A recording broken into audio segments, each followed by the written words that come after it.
solar farms that you were building since last year, gaano na siya lumaki? Solar farms. Solar farms. Well, Yeah. we ourselves don't necessarily build the Yeah. solar farms, but we do supply. Supply, I'm sorry, what was the question? How much have they grown? Wala. Excuse me.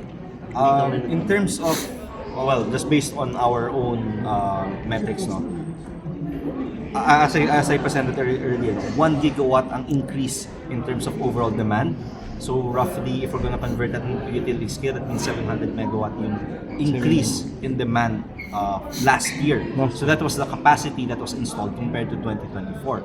Right now, we're looking at an increase of 1.8 gigawatts worth of installation within this 2026. So on top of what we already have right now, 1.8 gigawatts ang demand natin for energy, solar energy right now.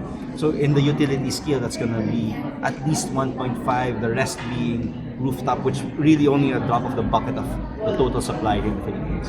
Sino yung Sir, do you have an idea like ilang percent ng Pilipinas in terms of having solar panels? Yan In ang terms of- challenge natin because we, our government doesn't have a regulation for that.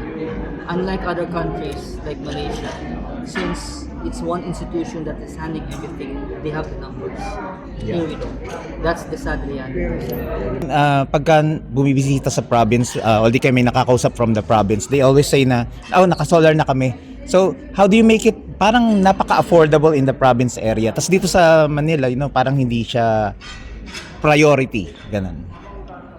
I think it's not really about a priority but more of constriction in terms of dahil iba baka balang renting ka lang so you cannot put your own. Pag nasa probinsya ka bahay mo, then it's easy for you to do i-solar ko.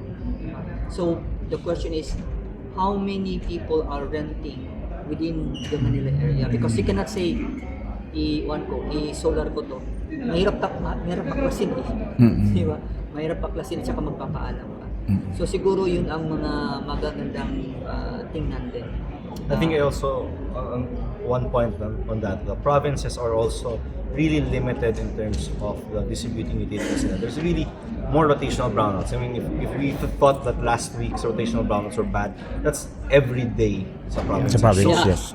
Tayo, we don't have that need for That much, yes. much. Or in some provinces, I think nakaschedule sila na parang every day may 3 hours. Yeah. Yes. Kaya it's really a part of their life na. Kaya mas ano sila, mas maengganyo sila magkabit ng solar in order to get a stable grid.